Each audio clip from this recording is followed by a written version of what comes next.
ክቡራትና ክቡራን እስቲ ለአንድ አፍታ ቆም ብላችሁ ራሳችሁን ጠይቁ። የአንድ ታላቅ ጀግና ስም በታሪክ መዝገብ ላይ በደማቅ ቀለም ሲሰፍር፣ ከጎኑ የነበሩት የገዛ ልጆቹ ስም ግን ለምን ከታሪክ ገጾች ላይ ተረሳ? ባህርን የከፈለ ከእግዚአብሔር ጋር ፊት ለፊት የተነጋገረና ለ2 ሚሊዮን ሕዝብ ሕግን ያመጣ የነቢይ ልጅ መሆን ምን ያህል ክብር አለው? ነገር ግን ያ ክብር ከአባት ወደ ልጅ ሳይሸጋገር ቀርቶ በመንገድ ላይ ቢጠፋስ? እሳት አመድን ቢወልድስ? ዛሬ የምንመረምረው ታሪክ ስለ ጀግንነት አይደለም። ዛሬ የምንመረምረው ስለ ዝምታ ነው። ነቢዩ ሙሴ በሲና ተራራ ላይ እንደ ዝግባ እሳት ነዶ ዓለምን ሲያበራ፣ ከእሳቱ ስር የነበረው ትውልድ ግን እንዴት የወረቀት አመድ ሆኖ በታሪክ ንፋስ ተበተነ? እንዴትስ የታላቁ ነቢይ የልጅ ልጅ ለ10 ብርና ለ1 ጥንድ ልብስ ተሽጦ የጣዖት ካህን ሆኖ ተገኘ? ተመልካቾች፣ በመጽሐፍ ቅዱስ ብራናዎች ላይ ለ1000 ዓመታት ተደብቆ የቆየው ያ ተንጠልጣይ ፊደል ምስጢሩ ምንድነው? የታሪክ ጸሐፍትስ የሙሴን የልጅ ልጅ ማንነት ለመደበቅ ለምን ፈለጉ? ዛሬ በመባ ቲቪ የታሪክን መጋረጃ እንገልጣለን። ከምድያም በረሃ ሰላም እስከ ኤደን ሙሽራዋ አስደንጋጭ ሌሊት፣ ከዚያም በመቅደሱ ደጃፍ ተረስተው እስካደጉት ልጆች ድረስ ያለውን እውነት በጥልቀት እናያለን። ይህ ታሪክ መንፈሳዊነት በደም ይወረሳልን ለሚለው የዘመናት ጥያቄ አስደንጋጭ ምላሽ የሚሰጥ ነው። ዝግጁ ናችሁ? ከዝግባው እሳት በስተጀርባ የተደበቀውን የዝምታ ዘመን ፍለጋ ጉዟችንን አሁን እንጀምራለን። ይህ እጅግ አሳዛኙ የሙሴ ልጆች ታሪክ ነው።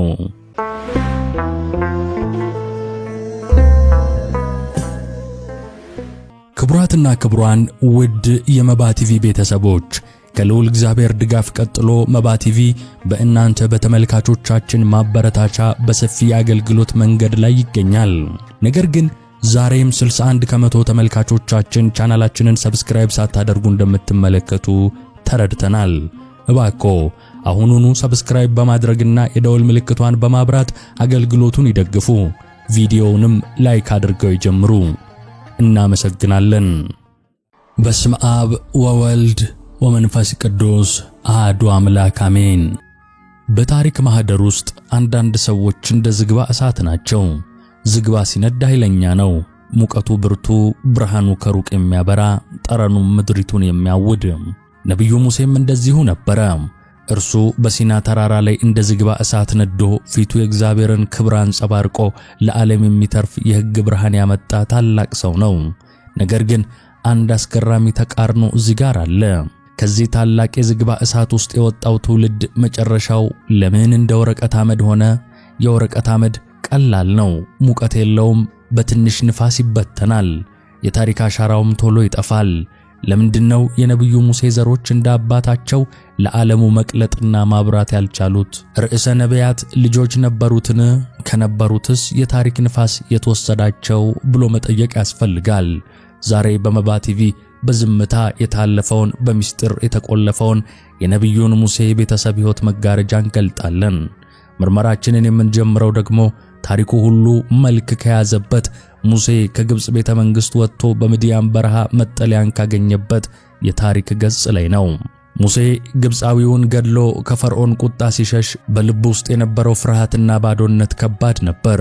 የነገሥታት ልጅ ተብሎ ያደገው ሙሴ አሁን ስደተኛና ስሙ የጠፋ ተቀበዝባዥ ሆኗል።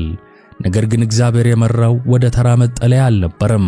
እግዚአብሔር የመራው ወደ ጥንታዊውና ወደ ታላቁ የኢትዮጵያው ካህን ወደ ዮቶር ቤት ነበር። እዚህ ጋር ነው ታሪካዊውን ምስጢር መፍታት የምንጀምረው። ብዙዎች ስለ ዮቶር ሲያስቡ የምድያም ካህን መባሉን ብቻ አይተው የጣዖት ካህን እንደነበር አድርገው ይገምታሉ። ነገር ግን የቤተ ክርስቲያናችን ሊቃውንትና የታሪክ ድርሳናት የሚነግሩን እውነታ ሌላ ነው። ዮቶር የጣዖት ካህን አልነበረም። እርሱ በዚያ ጨለማ ዘመን ገና ሕገ ኦሪት ሳይወርድ፣ ገና መቅደሱ ሳይሰራ ዓለምን በፈጠረ በአንድ እግዚአብሔር የሚያምን የሕገ ልቦና ካህን ነበር። ኢትዮጵያ በወቅቱ ግዛቷ እስከ ህንድ ድንበር ድረስ ይደርስ እንደነበር የታሪክ መዛግብት ምስክሮች ናቸው። ዮቶርም በዚህ ሰፊ ግዛት ውስጥ የሚገኝ ከቀድሞ አባቶቹ ጀምሮ እግዚአብሔርን የማምለክ ምስጢርን የጠበቀ ኢትዮጵያዊ ካህን ነበር። ሙሴ ወደ ዮቶር ቤት ሲገባ ያገኘው ባዕድ አምልኮን ሳይሆን የገዛ አባቶቹ ሲያመልኩት የኖሩትን የልዑል እግዚአብሔርን መንፈስ ነው። ለዚህ ነው ሙሴ የዮቶርን ልጅ ሲጳራን ሲያገባ በቤቱ ውስጥ ሰላም የነገሰው። እስቲ ተመልካቾች በምናባችሁ ያንን የሰላም ዘመን ሳሉት። ሙሴ ለ40 ዓመታት በምድያም በረሃ ኖረ። እነዚህ ዓመታት ለሙሴ የዝምታና የሰላም ዓመታት ነበሩ። እዚያ በረሃ ውስጥ ከአማቱ ከዮቶር ጋር ስለ እግዚአብሔር ጥበብ እየተመካከረ ከሚስቱ ከሲጳራ ጋር ጎጆውን ቀልሶ በጎችንም እያሰማራ ለሚመጣው ታላቅ ተልእኮ እየተዘጋጀ የኖረበት ወቅት ነበር። በዚህ ሰላማዊ ድባብ ውስጥ ነበር የሙሴ ልጆች የተወለዱት። ጌርሳምና ኤልኤዘር ያደጉት በሁለት ታላላቅ ሰዎች መካከል ነው። በአንድ በኩል ለዓለም ዘመናዊ አስተዳደርን ማለትም ሃይራርኪን ያስተማረ ጥበብና ምክር የሞላው አያታቸው ዮቶር አለ። በሌላ በኩል ደግሞ በትህትናው የሚታወቅ በጎችን እየጠበቀ በጸጥታ የሚኖር አባታቸው ሙሴ አለ። ልጆቹ በምድያም በረሃ ሲያድጉ የሚሰሙት ድምፅ የጦርነት አልነበረም። የሚሰሙት ድምፅ የመከራ ጩኸት አልነበረም። ይልቁንም የአያታቸውን ጸሎትና የአባታቸውን ዝምታ ይከታተሉ ነበር እንጂ። ዮቶር ለልጆቹ የጥበብ ቤት ሆነላቸው፣ ሙሴ ደግሞ የመረጋጋት አባት። በዚያ ወቅት ልጆቹ ከአባታቸው ጋር የነበራቸው ቅርበት እጅግ የጠበቀ ነው። ሙሴ በጎችን ሲያሰማራ ልጆቹ ምናልባትም ከኋላ እየተከተሉ ስለ በረሃው ምስጢርና ስለ አምላክ ታላቅነት ከአባታቸው ይማሩ ነበር። ነገር ግን በዚህ ሰላም ውስጥ ሙሴ በልጆቹ ስም ላይ አንድ ትልቅ የታሪክ ማህደርን አተመ።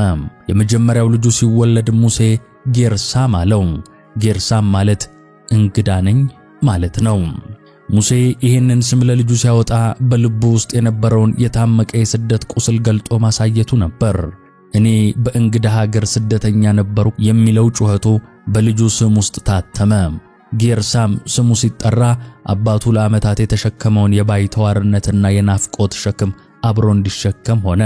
አንድ ልጅ እንግዳ ነኝ የሚል ስም ተሸክሞ ሲያድግ በልቡ ውስጥ የሚፈጠረው ባዶነትና የኔ የምለው አገር የለኝም የሚለው ስሜት ምን ያህል ከባድ እንደሆነ እስቲ ያስቡት። ሁለተኛ ልጁ ሲወለድ ግን ሙሴ ሌላ ስም ሰጠው፣ ኤልኤዘር አለው። ትርጉሙም የአባቴ አምላክ ረዳቴ ነው፣ ከፈርዖንም ሰይፍ አዳነኝ ማለት ነው። እዚህ ጋር ነው ሙሴ ከስደት ስሜት ወጥቶ ወደ ረዳትነትና ወደ ምስጋና መሻገሩን የምናየው። ጌርሳም የአባቱን ውድቀትና ስደት በስሙ ሲሸከም፣ ኤልኤዘር ደግሞ የአባቱን መጽናኛና ነጻነት ተሸክሞ አደገ። ጌርሳምና ኤልኤዘር የአባታቸውን ሁለት የተለያዩ የሕይወት ምዕራፎች በስማቸው ተሸክመው በዮቶር ቤት ኖሩ። እነርሱ የሚያውቁት አባታቸውን እንደ እረኛና እንደ እንግዳ ነው። እነርሱ የሚያውቁት አያታቸውን እንደ ታላቅ ካህን ነው። በምድያም በረሃ የነበረው ሰላም ለልጆቹ ሕይወት እንደ ማር የጣፈጠ ነበር። በዚያ ቤት ውስጥ ጣዖት የለም። በዚያ ቤት ውስጥ ግጭት የለም። በዚያ ቤት ውስጥ ባርነት የለም። የነቢዩ ሙሴ ልጆች በሰላም በፍቅርና በጥበብ ጥላ ስር መመገብ የጀመሩት ወርቃማው ዘመን ነበር። ነገር ግን ተመልካቾች፣ ይህ ሰላም የሚቆየው ለጥቂት ጊዜ ብቻ ነው። ሙሴ በጎችን እያሰማራ ወደ ኮሬብ ተራራ ሲጠጋ ያ ሰላማዊ እረኛ ሕይወት ለዘላለም የሚያበቃበት ሰዓት ደረሰ። የሚነደው ቁጥቋጦ በሩቁ ታየ። ያ ቁጥቋጦ ደግሞ የሙሴን ቤተሰብ ሰላም ብቻ ሳይሆን የልጆቹን የታሪክ መስመር ለሁለት የሚከፍል ታላቅ ነበልባል ይዞ መጣ። የዝግባው እሳት መቃጠል ሊጀምር ነው። የወረቀት አመድ የሚባለው የልጆቹ ታሪክም ከመቅለጥ ወደ መበተን የሚሸጋገርበት አስደንጋጩ ምዕራፍ ተቃርቧል። በምድያም በረሃ ለ40 ዓመታት የሰፈነው ጸጥታ የሚገሰስበት ሰዓት እነሆ። ያ ሰላማዊው እረኛ፣ ያ ትሑቱ የዮቶር አማትና የጌርሴምና የኤልኤዘር አባት በኮሬብ ተራራ ግርጌ አንድ የማይታመን ክስተት ተመለከተ። የሚነድ ቁጥቋጦ። ነገር ግን ቁጥቋጦ በነበልባሉ አልጠፋም። ይህ ክስተት ለሙሴ የታሪኩን ለውጥ ምዕራፍ ጅማሮ ነበር። በዚያ ነበልባል ውስጥ የእግዚአብሔር ድምፅ ተሰማ። ሙሴ ከእረኝነት ወደ ነፃ አውጪነት፣ ከዝምታ ወደ ቃል አቀባይነት ተጠራ። ተመልካቾች፣ እዚህ ጋር ነው የዝግባው እሳት መያያዝ የጀመረው። ሙሴ አሁን ለራሱና ለቤተሰቡ የሚኖር ተራ ሰው አይደለም። እርሱ የእግዚአብሔር በትረ ሥልጣን ሆኗል። ሙሴ ወደ ቤቱ ተመለሰ። አማቱ ዮቶርን ተሰናበተ። ሚስቱን ሲጳራንና ሁለቱን ወንድ ልጆቹን በአህያ ላይ ጭኖ ወደ ግብጽ ጉዞ ጀመረ። እስቲ በመናባችሁ የልጆቹን ሁኔታ ሳሉት።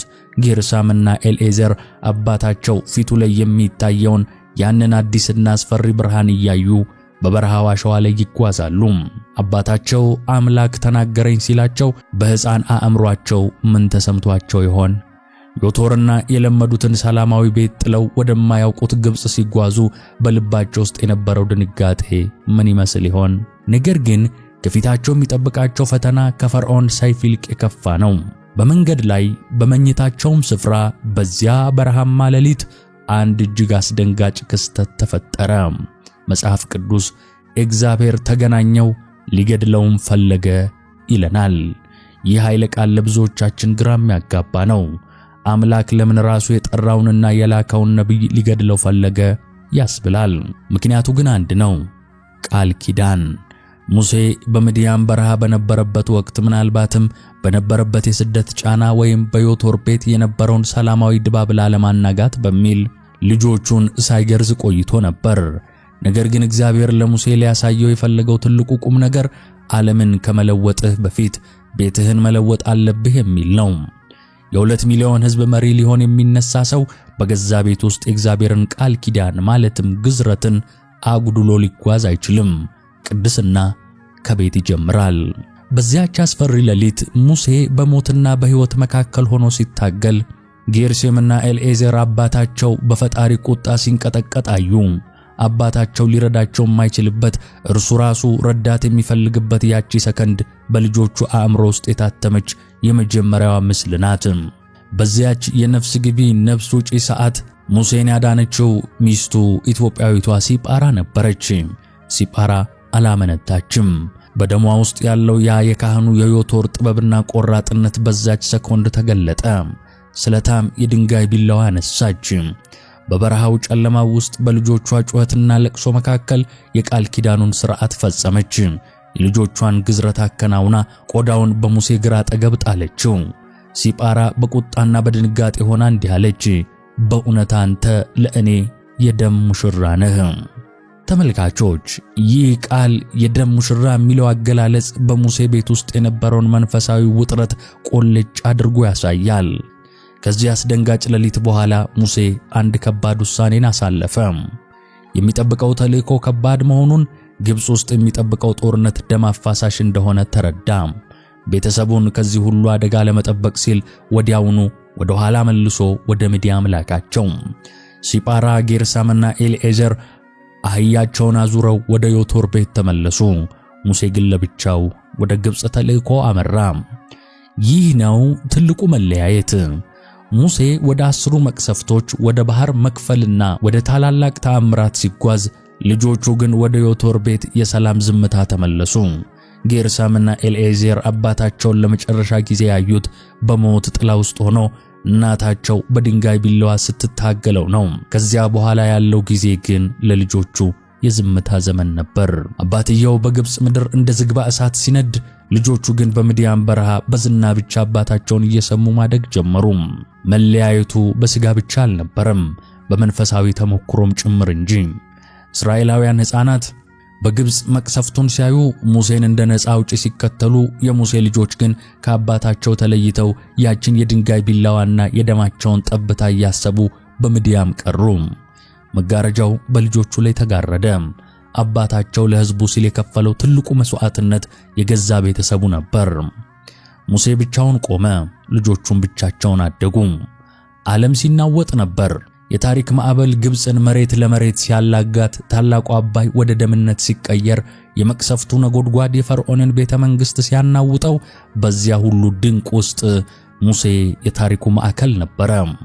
እስራኤላውያን በታላቅ ድምፅ እግዚአብሔር አሸነፈ እያሉ ከባርነት ቀንበር ሲወጡ፣ ባሕረ ኤርትራ ለሁለት ተከፍሎ እንደ ግድግዳ ሲቆም፣ መላው እስራኤል ያንን ተአምር በዓይኑ እያየ በደረቅ ምድር ሲሻገር፣ ዓለም የመሪነት ጥበብንና መለኮታዊ ኃይልን በሙሴ በትር ውስጥ ተመለከተ።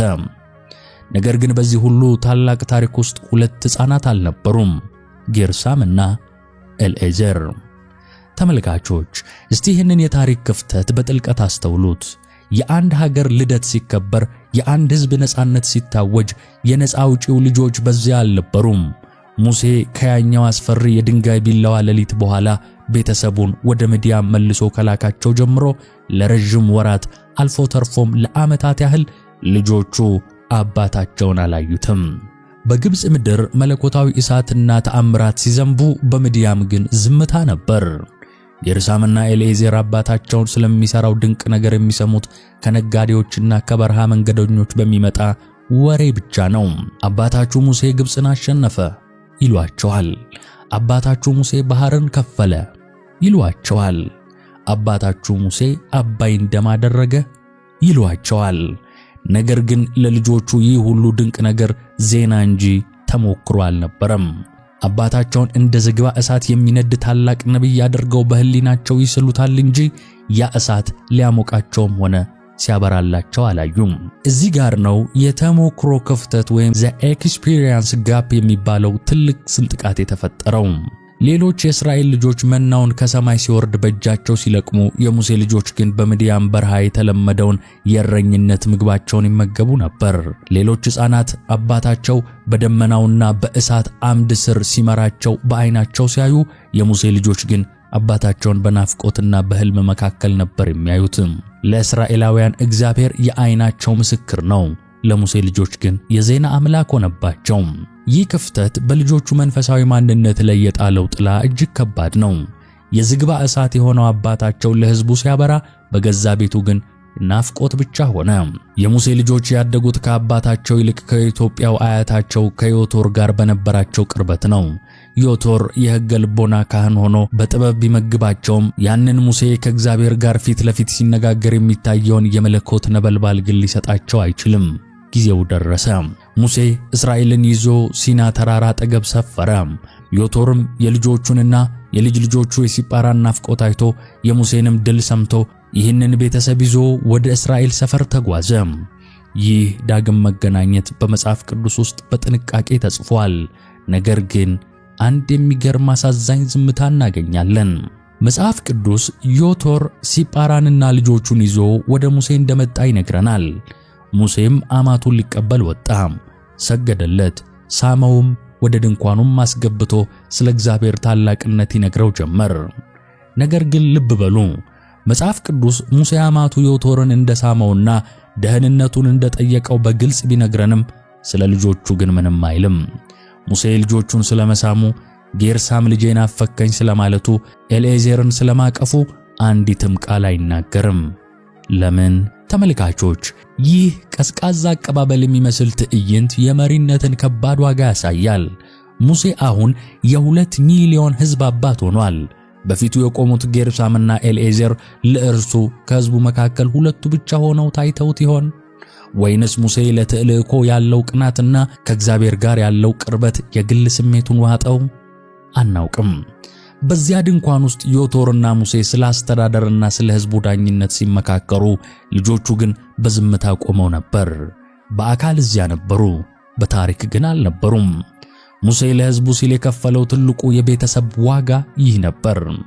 እርሱ ለዓለም ነቢይ ሲሆን፣ ለልጆቹ ግን የማይጨበጥ መሪ ሆነባቸው።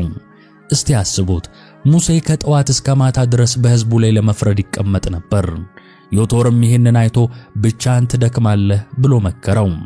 በዚህ ሁሉ ሩጫ ውስጥ ሙሴ ለጌርሳምና ለኤልኤዜር አባት ለመሆን ጊዜ ነበረውን? ወይንስ ልጆቹ አባታቸውን የሚያገኙት ልክ እንደ ማንኛውም እስራኤላዊ ለፍርድ ወረፋ ይዘው ይሆን? ይህ ክፍተት ነው ለቀጣዩ ታላቅ ውድቀት በር የከፈተው። አባትየው በሰማያዊው ብርሃን ውስጥ ሲመላለስ፣ ልጆቹ ግን በአባታቸው ጥላ ስር ተቀብረው ቀሩ። የዝግባ እሳት የሆነው ሙሴ ነበልባሉ ወደ ሰማይ ሲወጣ፣ ወደ መሬት የሚረግፈው አመድ ግን እየበዛ ሄደ። ልጆቹ ከአባታቸው ተአምራቱን ሳይሆን ሥራውንና ጫናውን ብቻ አዩ። የሙሴ ልጆች በታሪክ ዝምታ ውስጥ እየተዋጡ የሄዱት እዚህ ጋር ነው። ስማቸው ከታሪክ ገጽ እየተፋቀ፣ ማንነታቸውም በአባታቸው ዝና እየተዋጠ መጣ። እንግዳ ነኝ የተባለው ጌርሳም በአባቱ ሰፈርም እንደ እንግዳ ተቆጠረ። ረዳቴ ነው የተባለው ኤልኤዜር አባቱ ለሕዝቡ እንጂ ለእርሱ ረዳት መሆን እንደማይችል ተረዳ። አሁን ጥያቄው የሚከተለው ነው። ይህ ዝምታና ይህ የርቀት ስሜት የት ያደርሰናል? የሙሴ ልጆች የአባታቸውን ሥልጣንና መንፈስ ለምን አልወረሱም? ሥልጣኑስ ለምን ወደ ሌላ ሰው ሄደ ብለን እንጠይቅ። በሰው ልጅ ታሪክ ውስጥ አባት ሲያርፍ ልጁ ሥልጣኑን ይረከባል። ንጉሥ ሲሞት አልጋ ወራሹ ዙፋኑ ላይ ይቀመጣል። ይህ የዓለም ልማድ የደም ሐረግን መሠረት ያደረገ የሥልጣን ሽግግር ነው። ነገር ግን በነቢዩ ሙሴ ታሪክ ውስጥ ይህ የሰው ልጅ ተፈጥሯዊ ምኞት ተሰበረ። እስቲ ተመልካቾች በምናባችሁ የሙሴን የመጨረሻ ቀናት ሳሏቸው። ሙሴ በናባው ተራራ ላይ ቆሞ የከነዓንን ምድር ከሩቅ እያየ ነው። ተልእኮ አብቅቷል። በፊቱ የቆመው ታላቅ ሕዝብ ደግሞ በአንድ ጥያቄ ተወጥሯል። ከሙሴ በኋላ እስራኤልን ማን ይመራል? በትረ ሥልጣኑንስ ማን ይረከባል? የሚለው ጥያቄ በሕዝቡ መካከል ይመላለሳል። በተፈጥሯዊው መንገድ ቢሆን ኖሮ ሁሉም ሰው የሚጠብቀው የሙሴ የበኩር ልጅ ጌርሳም ወይም ታናሹ ኤልኤዘር የአባታቸውን ቦታ እንደሚይዙ ነበር። የዝግባ እሳት ከሆነው ሙሴ ዘር መገኘት በራሱ ትልቅ ብቃት ተደርጎ ሊወሰድ በቻለ ነበር። ነገር ግን እግዚአብሔር የመረጠው ሌላ ሰውን ነው። ከሙሴ ድንኳን አጠገብ ሁል ጊዜ በዝምታና በትጋት የሚያገለግል አንድ ወጣት ነበረ፣ የነዌ ልጅ ኢያሱ። ለምን ኢያሱ? መጽሐፍ ቅዱስ ስለ ኢያሱ ሲናገር አንድ የሚገርም ምስጢር ይተርካል። ሙሴ ከእግዚአብሔር ጋር ለመነጋገር ወደ ደብተራ ኦሪቱ ሲገባና ሲወጣ፣ ኢያሱ ግን ከድንኳኑ አይለይም ነበር። ኢያሱ አገልጋይ ነው። ኢያሱ ታማኝ ነው። ከምንም በላይ ደግሞ ኢያሱ የአባቱን ስም ሳይሆን የአባቱን አምላክ የፈለገ ሰው ነበር። በዚህ ሰዓት የሙሴ ልጆች የት ነበሩ? ጌርሳምና ኤልኤዘር ከአባታቸው ጋር በሲና ተራራ ላይ አልወጡም። በደብተራ ኦሪቱ ውስጥ አብረው አልቆዩም። እነርሱ ከታሪክ መጋረጃ በስተጀርባ ሆነው የአባታቸውን ዝና እንደ ማንኛውም እስራኤላዊ ከሩቅ የሚያዩ ነበሩ። እግዚአብሔር ለሙሴ እንዲህ አለው፣ በውስጡ መንፈስ ያለበትን የነዌን ልጅ ኢያሱን ውሰድ፣ እጅህንም በላዩ ላይ ጫን አለው እግዚአብሔር። መንፈስ ያለበትን። ተመልካቾች፣ እግዚአብሔር የፈለገው የሙሴ ደም ያለበትን ሳይሆን የሙሴ መንፈስ ያለበትን ሰው ነበር። ስልጣን በደም አይወረስም፣ መሪነት በዘር አይተላለፍም። ይህ ለሙሴ ልጆች ትልቅና መራራ ትምህርት ነው። አባታቸው ዓለምን ቢለውጥም እነርሱ ግን የአባታቸውን መንፈስ አልወረሱም። የዝግባው እሳት ነበልባል ወደ ኢያሱ ተሻገረ፣ ለልጆቹ ግን አመዱ ብቻ ተረፈ። ነገር ግን ሚስጥሩ በዚህ ብቻ አያበቃም። በአሮንና በሙሴ ቤተሰብ መካከል ያለውን ልዩነት ስንመለከት ጥያቄያችን ይበልጥ ይበረታል። የሙሴ ወንድም አሮን 4 ልጆች ነበሩት። የክህነት ሥልጣን ግን በቀጥታ ወደ አሮን ልጆች ተላለፈ። የአሮን ዘር ቅዱሳን ካህናት ተብለው ተለዩ። እስከ ዛሬ ድረስ በቤተ ክርስቲያናችን ትውፊት የክህነት ክብር ከአሮን ዘር ጋር ተያይዞ ይጠቀሳል። ታዲያ የሙሴ ልጆችስ? የታላቁ ሙሴ ልጆች ከክህነት ማዕረግ ተገለሉ። እነርሱ እንደ አሮን ልጆች ቅዱሳን ካህናት አልተባሉም። ይልቁንም በታሪክ ውስጥ ተራ ሌዋውያን ተብለው ተቆጠሩ። ሌዋዊ መሆን ትልቅ አገልግሎት ቢሆንም ከካህናቱ ጋር ሲነጻጸር ግን የረዳትነትና የጥበቃ ሥራ ነው። የሙሴ ልጆች ሥራቸው በመቅደስ ውስጥ መጋረጃ መሸከም፣ ዕቃዎችን ማጠብና ካህናቱን ማገልገል ሆነ። አባታቸው ሙሴ ከእግዚአብሔር ጋር ፊት ለፊት ሲነጋገር፣ ልጆቹ ግን መጋረጃውን ከመጠበቅ አላለፉም። የአሮን ልጆች መሠዊያው ላይ ዕጣን ሲያጤሱ፣ የሙሴ ልጆች ግን በውጭ ሆነው ያዩ ነበር። ይህ ግን ለምን ሆነ? ሙሴ ለልጆቹ ሥልጣንን ለምን አልለመነም ብሎ መጠየቅ ያስፈልጋል። እዚህ ጋር ነው የቅዱስ ሙሴን ታላቅ ትሕትና የምናገኘው። ሙሴ ለራሱ ክብር አልፈለገም፣ ለልጆቹም የሥልጣን ወንበር አልጠየቀም። እርሱ ለእስራኤል ሕዝብ ሲል ራሱን ከሕይወት መጽሐፍ እንኳን እንዲደመሰስ የለመነ ሰው ነው። ነገር ግን ለልጆቹ ይህንን ሥልጣን ስጣቸው ብሎ አልተከራከረም። ሙሴ አንድ ትልቅ እውነት ያውቃል። መንፈሳዊ ውርስ በትጋት እንጂ በውል አይገኝም።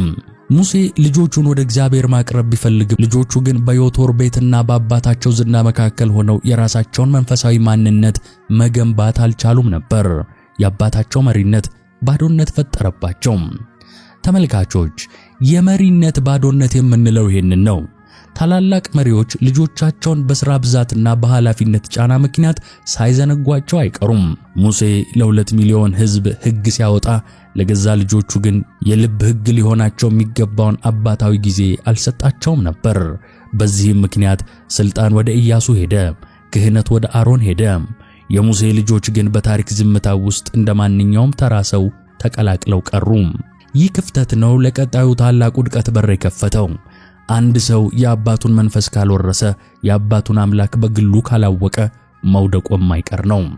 የሙሴ ልጆች በአባታቸው ጥላ ስር መኖራቸው ለራሳቸው የሚሆን መንፈሳዊ መሠረት እንዳይኖራቸው አደረገ። የዝግባ እሳት የሆነው ሙሴ ነበልባሉ ወደ ሰማይ ሲወጣ ወደ መሬት የሚረግፈው አመድ ግን እየበዛ ሄደ። ልጆቹ ከአባታቸው ተአምራትን ሳይሆን ሥራውንና ጫናውን ብቻ አዩ። ጌርሳም እንግዳ ነኝ የሚለውን ስሙን ይዞ በመቅደሱ ደጅ ተራ ሌዋዊ ሆኖ ሲቆም በልቡ ውስጥ ምን ይመላለስ ይሆን? አባቴ ሙሴ የት አለ? እግዚአብሔር ለምን ሥልጣኑን አልሰጠኝም ይል ይሆን? ይህ በልባቸው ውስጥ የታመቀ ቅሬታና መንፈሳዊ ባዶነት ከትውልድ በኋላ ወደ አሳፋሪ ውድቀት መራቸው። ታሪክ ሆን ብሎ የዘለላቸው ቢመስልም እውነታው ግን በዚያ የሥልጣን ባዶነት ውስጥ አንድ ትልቅ መቅሰፍት እየተዘጋጀ ነበር። የዝግባው እሳት ጠፋም፣ የሚበተነው አመድ ግን ታሪክን ሊያቆሽሽ ተቃረበ። ያ መቅሰፍት ደግሞ በሙሴ የልጅ ልጅ ላይ ተከሰተ። በእስራኤል ታሪክ ውስጥ እጅግ ጨለማው ዘመን የመሳፍንት ዘመን ይባላል። መጽሐፈ መሳፍንት ታሪኩን ሲጀምር እንዲህ ይላል። በዚያ ዘመን በእስራኤል ዘንድ ንጉሥ አልነበረም፣ ሰው ሁሉ በዓይኑ መልካም መስሎ የታየውን ያደርግ ነበር ይላል መጽሐፉ። ይህ ዘመን የሥርዓት መፍረስ ብቻ ሳይሆን የመንፈሳዊ ዝቅጠት ጥንቆላም የነገሰበት ጊዜ ነበር። በዚህ ምስቅልቅልና ጨለማ ውስጥ ነው ለዘመናት በታሪክ መጋረጃ በስተጀርባ ተደብቆ የነበረው የሙሴ ዘር በድንገት ብቅ የሚለው። ነገር ግን አቀባበሉ እንደ አያቱ ሙሴ በክብርና በነበልባል አልነበረም፣ ይልቁንም በውርደትና በዝቅጠት እንጂ። አንድ ወጣት ሌዋዊ ከይሁዳ ቤተልሔም ተነስቶ የሚቀመጥበትን ስፍራ ፍለጋ ይቅበዘበዛል። የታሪክ ጸሐፍት አንድ ሌዋዊ እያሉ ብቻ ይጠሩት ነበር። ይህ ወጣት መኖሪያ የሌለው ሥራ የሌለውና ዓላማ ቢስ ሆኖ በምድሪቱ ላይ የሚንከራተት መንፈሳዊ ስደተኛ ነበር። እስቲ ተመልካቾች ሆይ ይህንን ሰው በምናባችሁ ሳሉት። እርሱ ሌዋዊ ነው። ቅዱሱን መቅደስ ሊያገለግል ሕዝቡን ሊያስተምር የሚገባው ሰው። ነገር ግን እርሱ ለሆዱና ለልብሱ የሚጨነቅ ቅጥረኛ ሆኗል። መንገድ ላይ ሚካ የሚባል አንድ ሰው አገኘ። ሚካ በቤቱ ውስጥ የአማልክት ቤት ነበረው። በብር የተሰሩ የተቀረጹ ምስሎችና ጣዖታት በቤቱ አቁሟል። ሚካ ይህንን ወጣት ሌዋዊ ሲያየው እንዲህ አለው፣ ና ከኔ ጋር ተቀመጥ፣ አባትና ካህን ሁነኝ፣ እኔም በዓመት 10 ብር ልብስና ቀለብ እሰጥሃለሁ አለው። ይህ በመጽሐፈ መሳፍንት 17ኛው ምዕራፍ 10ኛው ቁጥር ላይ ተጽፏል። ለጥቂት ሰከንዶች ቆም ብላችሁ አስቡ። 10 ብር፣ አንድ ጥንድ ልብስ እንዲሁም ቀለብ። ይህ ሌዋዊ ለዚህ ጥቂት ሳንቲሞችና ለሆዱ ሲል የአባቶቹን አምላክ ክዶ ጣዖታትን ለማገልገል ተስማማ። ይደንቃል። በመቅደስ ውስጥ እግዚአብሔርን ማገልገል ሲገባው በአንድ ሰው ቤት ውስጥ የጣዖት ካህን ሆነ። በዚያም አላበቃም። የዳን ነገድ ሰዎች ርስት ፍለጋ ሲዞሩ ወደ ሚካ ቤት መጡ። ይህንን ወጣት ሌዋዊ አባብለው የአንድ ነገድ ካህን እንዲሆን ጋበዙት።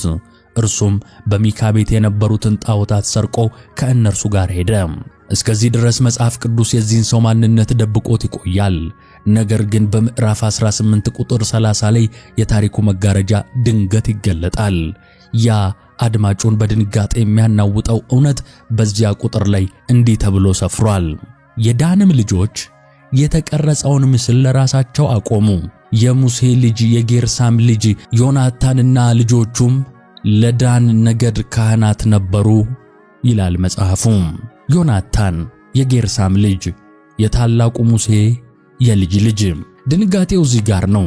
በአንድ በኩል በሲና ተራራ ላይ ከእግዚአብሔር ጋር ፊት ለፊት የተነጋገረው ከኔ በቀር ሌሎች አማልክት አይሆኑልህ የሚለውን ትእዛዝ ያመጣው የጣዖትን አምልኮ የጠላውና ወርቃማውን ጥጃ ያደቀቀው ታላቁ ሙሴ አለ። በሌላ በኩል ደግሞ የገዛ የልጅ ልጁ ዮናታን ለ10 ብርና ለልብስ ተገዝቶ የጣዖት ካህን ሆኖ በዳን ነገድ መካከል ቆሟል። ይህንን ጥያቄ እዚህ ጋር እንጠይቅ። እሳት አመድን ይወልድ ይሆናል።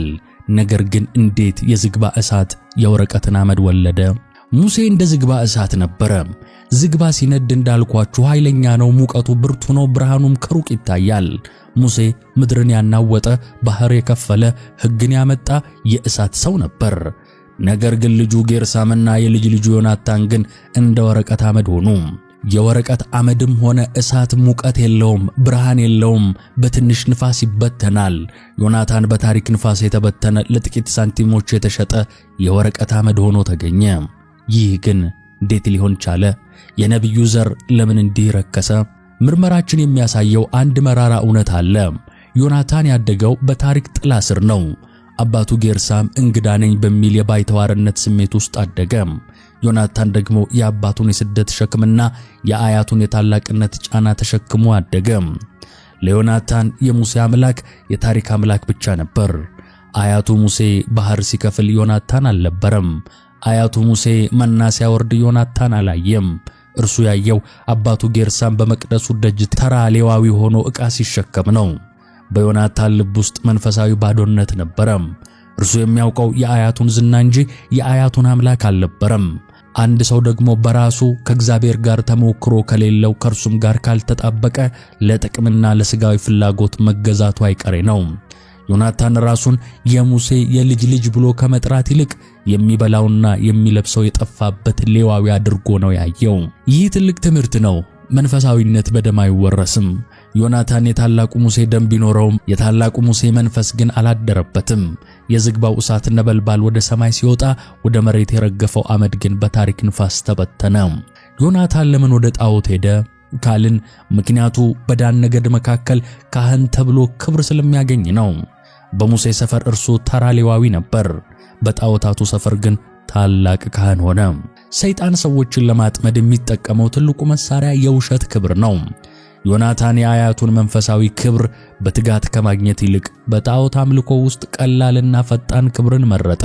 ተመልካቾች እስቲ ያስቡት።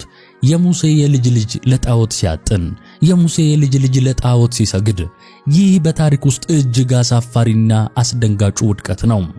የዝግባ እሳት የነበረው ሙሴ በልጅ ልጁ አማካኝነት የወረቀት አመድ ሆኖ ተበተነ። ይህ ውድቀት ግን የግለሰቡ ብቻ አልነበረም፣ የመላው እስራኤል ዝቅጠት ምልክት ነበር እንጂ። የሙሴ ዘር ከወደቀ ሕዝቡ ምን ሊሆን ይችላል? የዮናታን ታሪክ በመጽሐፍ ቅዱስ ውስጥ የተቀመጠው ሆን ተብሎ በዝምታ የተሸፈነውን የሙሴ ቤተሰብ ምስጢር ፍንጭ ለመስጠት ነው።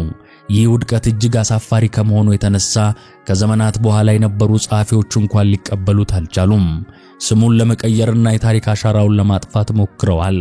አሁን ወደ ምርመራችን እጅግ አስገራሚው ክፍል ደርሰናል። እስካሁን ያየናቸው ምንጮች በሙሉ ወደ አንድ ነጥብ ያመራሉ። የሙሴ ልጆች በታሪክ ውስጥ ዝምታ ለምን እንደተጋረደባቸው፣ ያ የዝግባ እሳት የሆነው የሙሴ ስም እንዴት ከወረቀት አመድ ከሆነው ከዮናታን ውድቀት ጋር እንደተጋጨ የሚያሳይ የብዕር ምስጢር ነው።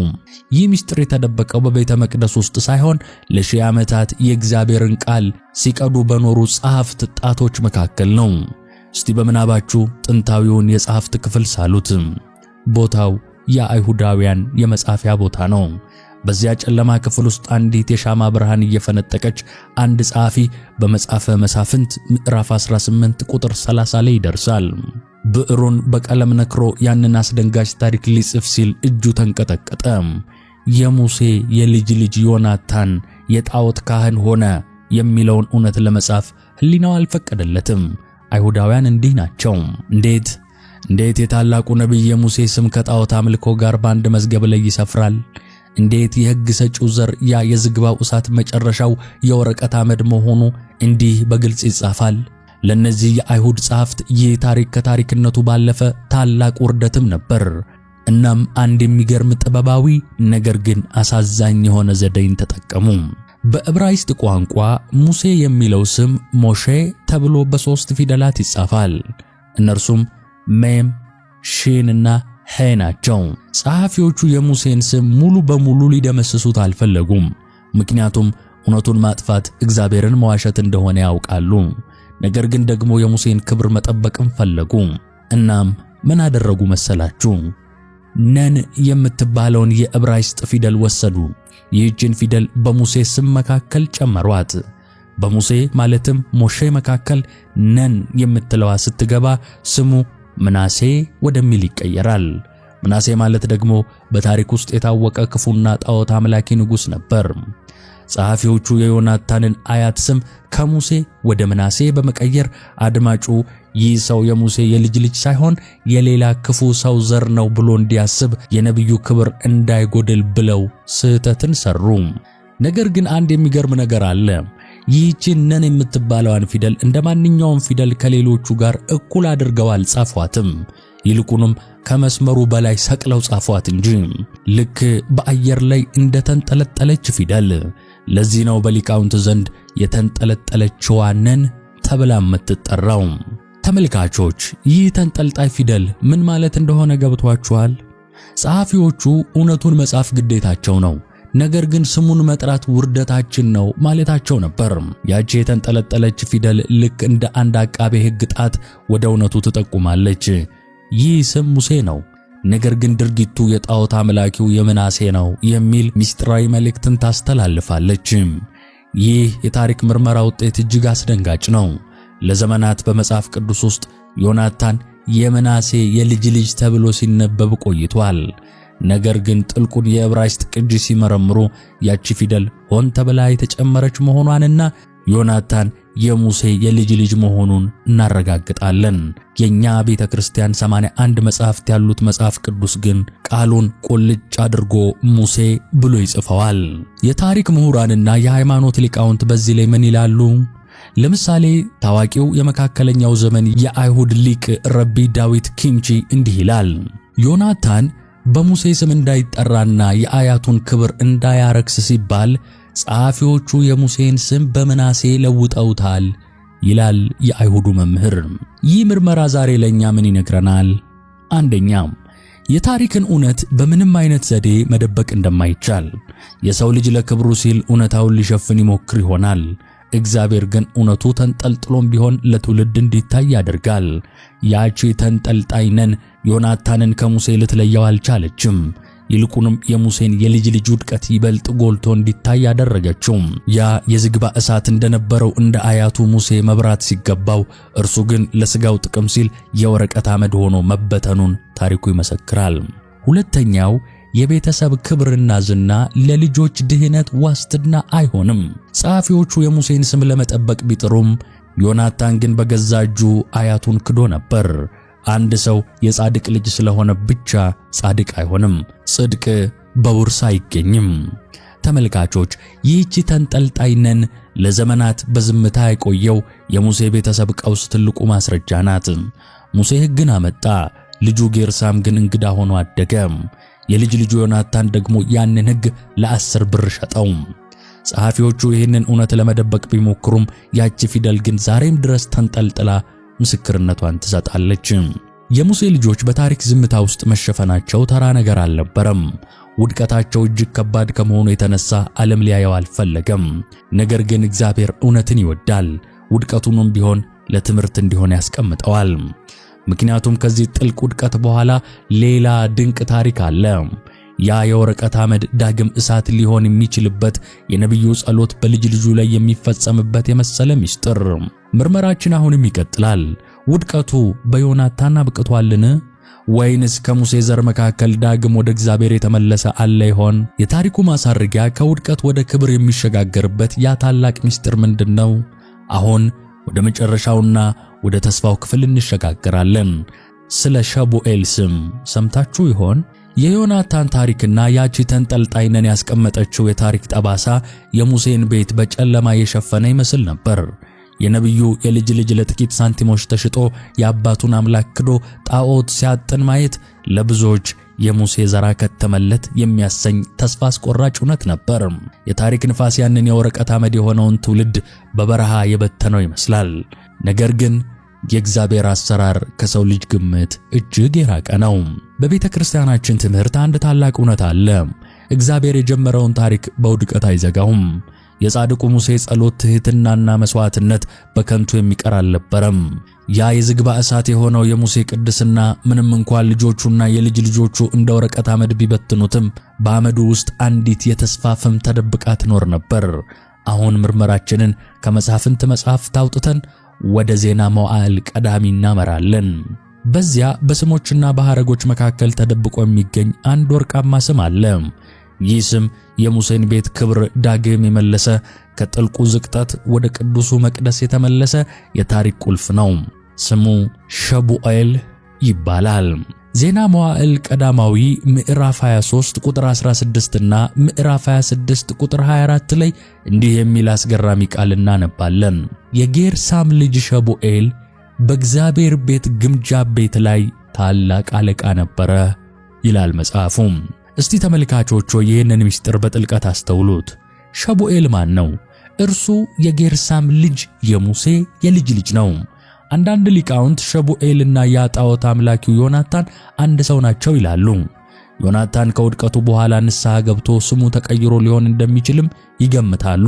ሌሎች ደግሞ ሸቡኤል ከዮናታን በኋላ የመጣ የአባቶቹን ኃጢአት በንስሐ ያጠበ የልጅ ልጅ ነው ይላሉ። ነገር ግን ትልቁ ምስጢር ያለው በስሙ ትርጉም ውስጥ ነው።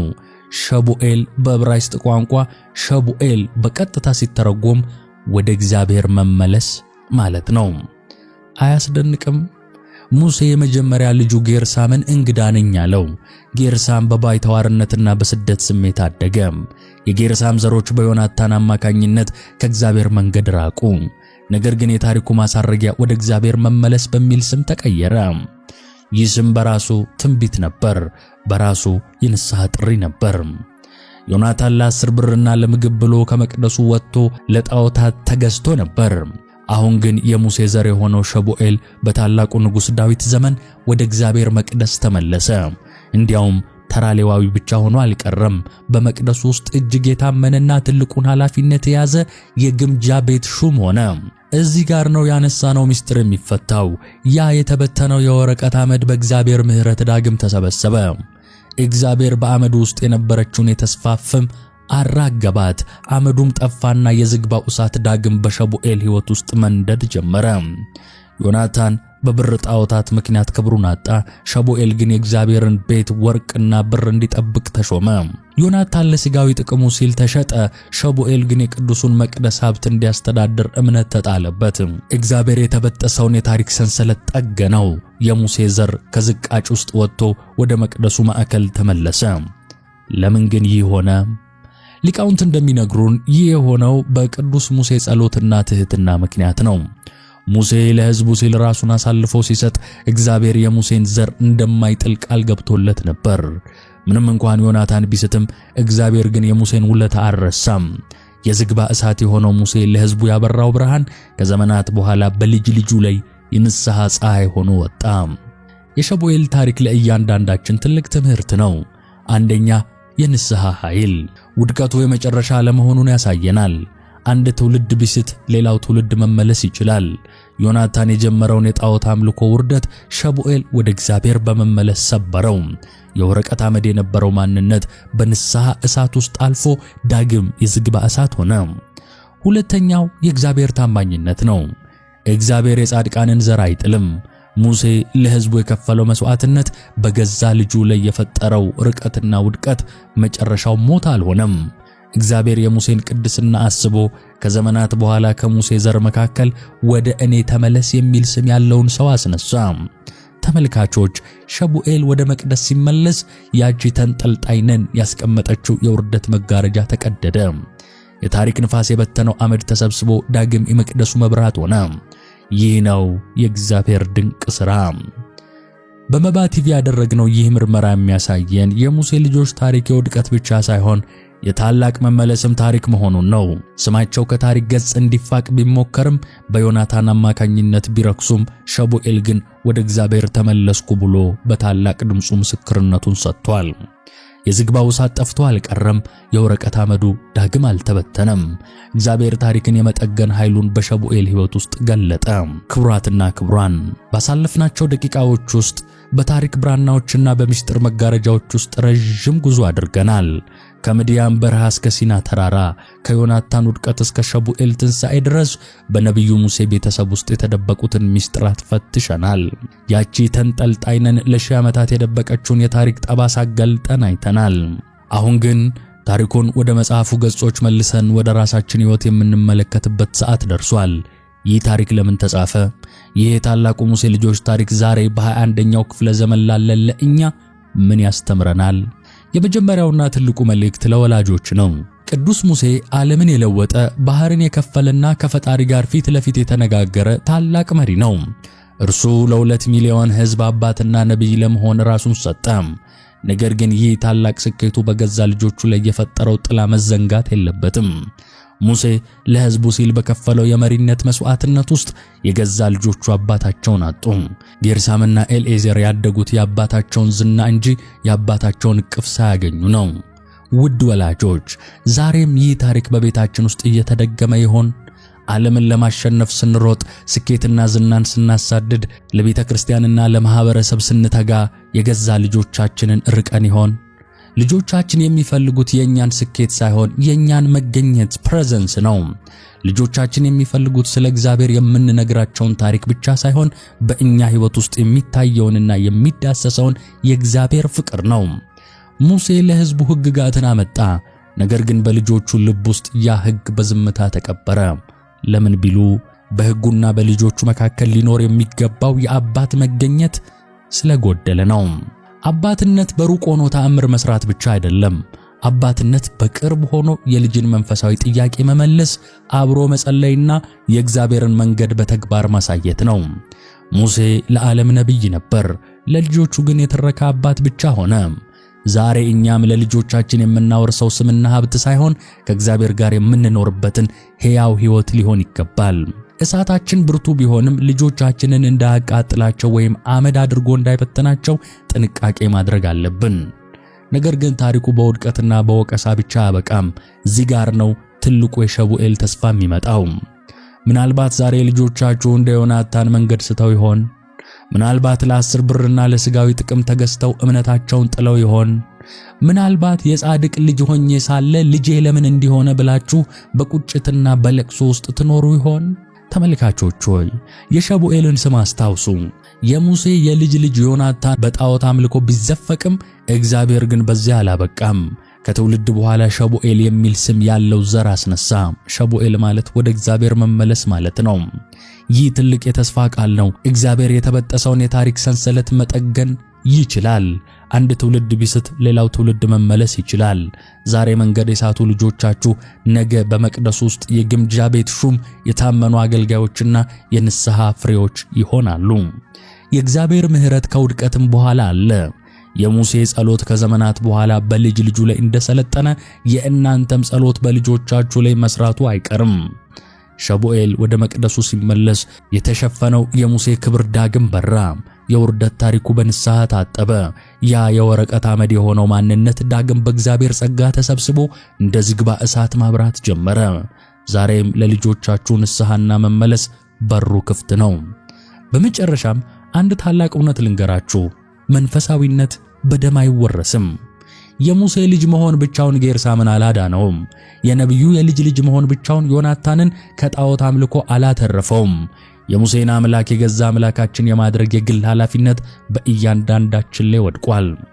አባቶቻችን በነበልባል ውስጥ እግዚአብሔርን ስላዩት ብቻ እኛ እንጸድቅም። እኛ ራሳችን በነበልባሉ ቁጥቋጦ ፊት መቆም መስገድ አለብን። እኛ ራሳችን ጫማችንን አውልቀን የፈጣሪን ድምፅ መስማት አለብን። የሙሴ አምላክ የኛም አምላክ እንዲሆን እምነታችን ከውርስ ተሞክሮ ከታሪክ ወደ ሕይወት ልንቀይረው ይገባል። የሙሴ ልጆች ታሪክ ምስጢር ዛሬ ሲገለጥልን የተማርነው ትልቁ ቁም ነገር ይህ ነው። እግዚአብሔር ፊቱን ለሙሴ ብቻ ሳይሆን ለሚፈልገው ሁሉ ያሳያል። መንገድ ለሳተው ዮናታንም ቢሆን የንስሐን በር ይከፍታል። ኢትዮጵያዊቷ እናታቸው ሲጳራ በዚያች በረሃ ውስጥ የሙሴን ሕይወት የታደገችው በደሙ ነበር። ዛሬም እኛንና ልጆቻችንን ከውድቀት የሚታደግ የክርስቶስ ደም ነው። ከታሪክ ገጽ የጠፋውን ማንነታችንን የሚመልሰው፣ ተንጠልጥላ የቀረችውን የታሪካችንን ፊደል የሚያቃናው እርሱ ብቻ ነው። ክቡራትና ክቡራን፣ የሙሴ ልጆች ታሪክ እዚህ ላይ አበቃ። ነገር ግን የእናንተና የልጆቻችሁ ታሪክ ገና አልተጻፈም። ዛሬ በቤታችሁ ውስጥ የእግዚአብሔርን መገኘት አውርዱ። ዛሬ ለልጆቻችሁ አባት ብቻ ሳይሆን ወደ አምላካቸው የምትመሯቸው ብርሃንም ሁኑ። ያኔ የዝግባው እሳት ለትውልድ ያበራል እንጂ አመድ ሆኖ አይበተንም። ያኔ እንደ ሸቡኤል ወደ እግዚአብሔር ቤት ተመልሰን በክብርና ምስጋና እንቆማለን። የዛሬው ምርመራ ክፍላችን ስለ ሙሴ ልጆችና ስለ ተደበቀው የታሪክ ምስጢር እዚህ ድረስ ሄዷል። ይህ በመባ ቲቪ የተዘጋጀ ልዩ ዝግጅት ነው። እስከ ፍጻሜው አብራችሁን ስለቆያችሁ ከልብ አመሰግናለሁ። ስብሐት ለእግዚአብሔር ወለወላዲቱ ድንግል ወለመስቀሉ ክቡር አሜን። ውድ ቤተሰቦቻችን ቻናላችን መባ ቲቪ ከልዑል እግዚአብሔር በታች በእናንተ በተመልካቾቻችን ድጋፍ ብዙ ማገልገል ችሏል። በመጀመሪያ ዛሬ ለደረስንበት ደረጃ ላደረጋችሁልን ቃላት የማይገልጹት ድጋፍ በታላቅ ትህትና ምስጋናችንን እናቀርባለን። የምንጓዘው ጉዞ ረጅም ነው፣ ራእያችንም ታላቅ ነው። ገና ያልተነገሩ የቅዱሳን ታሪኮች፣ ያልተመረመሩ የቤተ ክርስቲያን ሚስጥሮችና ለዚህ ትውልድ መድረስ ያለባቸው እልፍ አላፍ የእውነት ፍሬዎች አሉ። ይህንን ራእይ ወደ ላቀ ደረጃ ለማድረስ የምርምር ጥራታችንን ለማሳደግ አስደናቂ ዝግጅቶችንም ለመፍጠርና የቤተ ክርስቲያንን መልእክት በዓለም ዙሪያ ለማድረስ የበለጠ አቅም ያስፈልገናል። የዩቲዩብ ገቢ ብቻውን ይህንን ታላቅ ህልም እውን ለማድረግ በቂ አይደለም። ስለሆነም ዛሬ ከተመልካችነት ወደ አጋርነት እንድትሸጋገሩ ልዩ ጥሪ እናቀርባለን። እያንዳንዱ የምትልኩት ድጋፍ ለዚህ አገልግሎት የምትለኩሱት አንድ ሻማ ነው። የዚህ ታላቅ መንፈሳዊ አገልግሎት የገንዘብ አጋር በመሆን የበኩሎን አስተዋጽኦ እንዲያደርጉ በትህትና እንጋብዛለን። በስክሪኑ ላይ በተዘረዘሩት የባንክ አድራሻዎች የአቅሞን ይደግፉ። አገልግሎቱ እንዲሰፋ ስለተባበሩ በልዑል እግዚአብሔር ስም እናመሰግናለን። በሚቀጥለው ዝግጅታችን እስክንገናኝ ሰላም እግዚአብሔር ከሁላችን ጋር ይሁን። አሜን።